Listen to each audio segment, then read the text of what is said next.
We're looking at section 7.2, which is the converse of the Pythagorean theorem.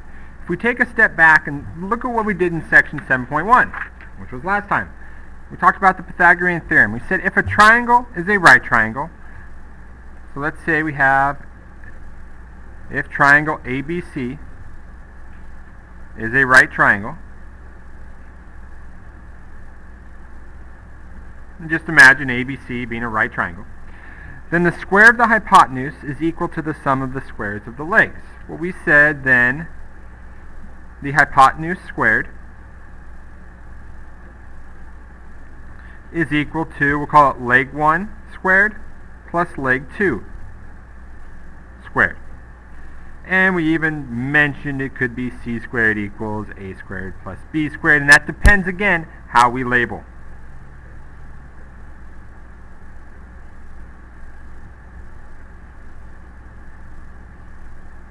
But that's what we looked at last time. Given a right triangle, we can find that relationship, or what we really found was missing sides by hypotenuse squared equals leg 1 squared plus leg 2 squared. Today we're looking at the converse. We've talked about converses before. That means we switch the order. The hypothesis, which in this case would have been, let's try it again. The hypothesis, which is triangle ABC, is a right triangle. And the conclusion, the hypotenuse squared equals leg 1 squared plus leg 2 squared, are switched. So today is the converse of the Pythagorean theorem. And that says if the square of the hypotenuse is equal to the sum of the squares of the legs, then the triangle is a right triangle. So now we say if the hypotenuse squared is equal to leg 1 squared plus leg 2 squared, then triangle ABC is a right triangle. So now it's not go solve the problems. Now it's more, with this converse, it's more of a test. If I have side lengths in a triangle, if it passes this test, then it's a right triangle. If it doesn't, it's not. Now, there's also more options we have, which we'll look at a little bit later, but let's just first get used to what we have here. So let's label our triangle, and we said it was ABC, so we have that labeled.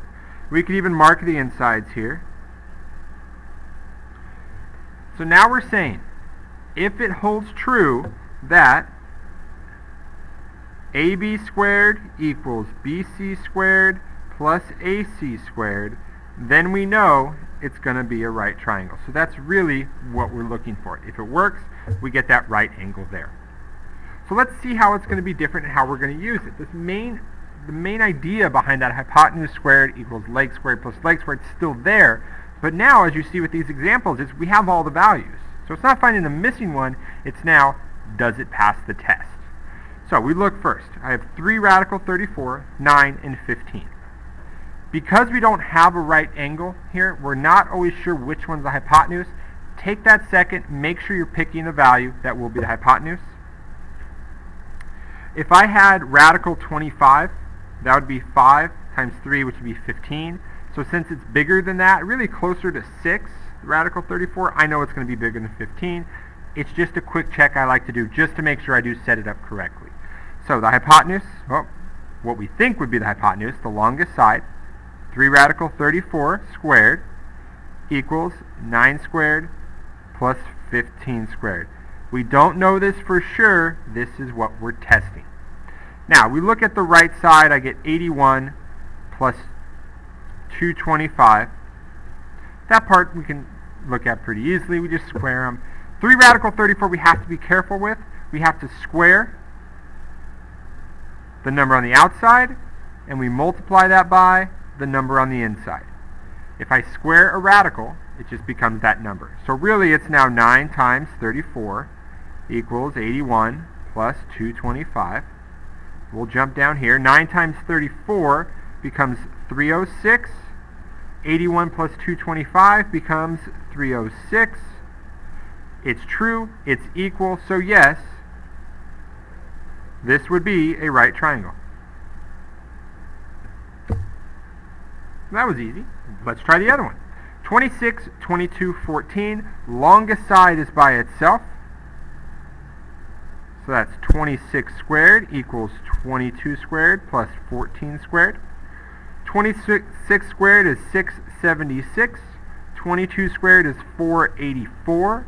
And 14 squared is 196. I combine my terms on the right and I get 680. I can see that is not true, not equal, so no, not a right triangle. Now, doesn't mean it's not a triangle. Right now, for all we know, it's just not right triangle. Could be acute, could be obtuse. We don't know yet what else that could be, but still a triangle, just does not happen to be a right triangle, and that's because the Pythagorean theorem didn't work. Now, let's look at what it could be. We have two theorems to look at. Theorem 7.3 says, if the square of the length of the longest side of the triangle, that's the one with the longest value, is less than the sum of the squares of the lengths of the other two sides, then the triangle is acute. Well, what that's saying is, let's look and call this longest side C. Then we have A and B as our other sides, and this is our longest. So if C squared is less than A squared plus B squared, then the triangle is acute.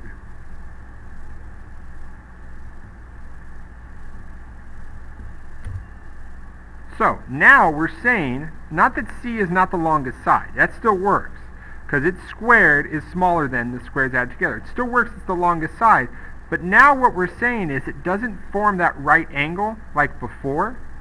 It's that angle down here has had to close in a little bit because C isn't big enough.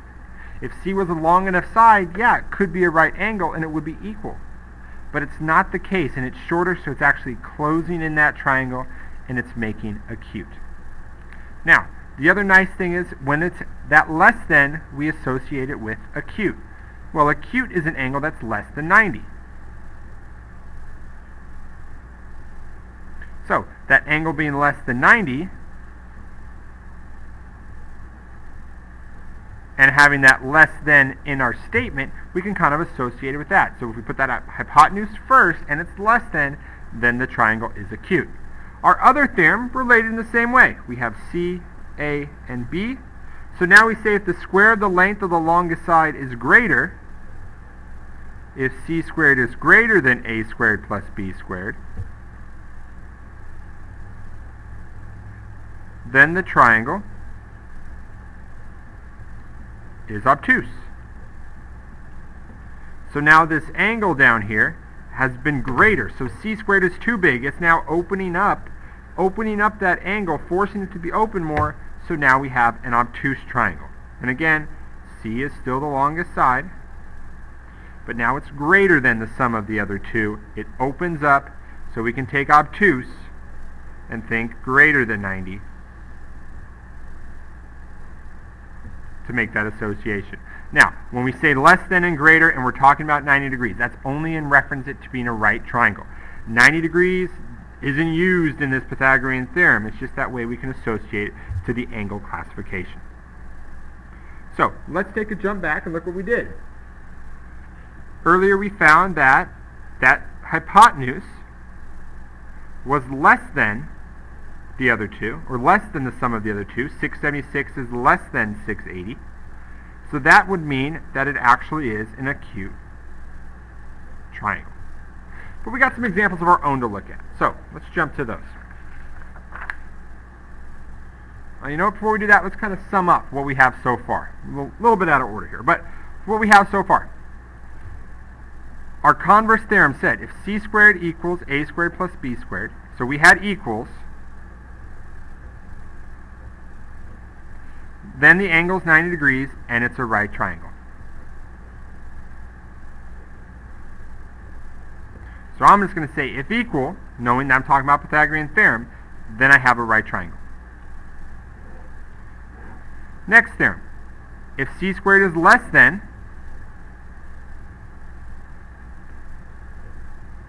then angle C is less than 90 and the triangle is acute. Lastly, If c squared is greater than,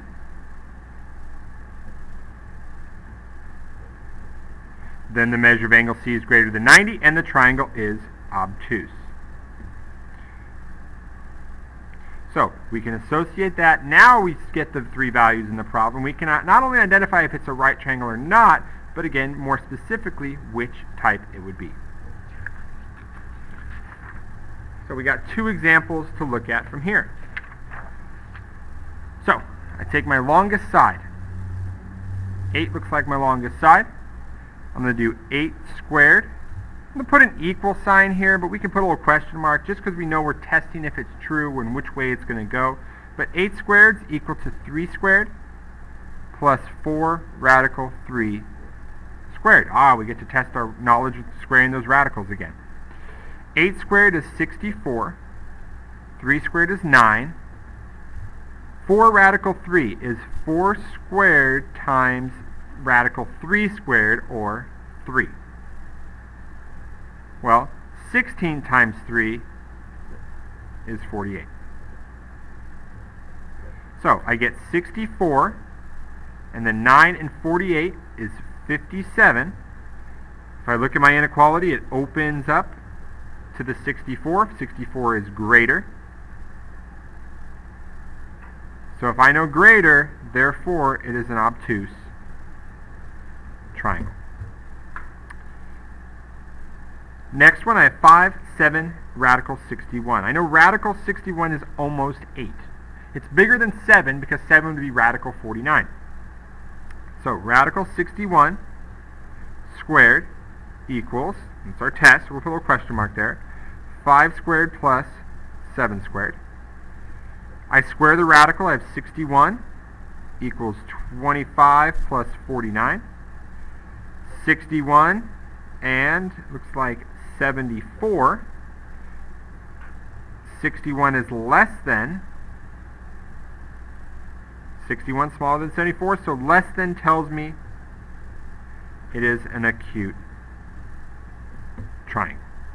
So I use that Pythagorean theorem. Now that I have 3 side lengths, I can use it, plug in the sides, and figure out what type of triangle it is.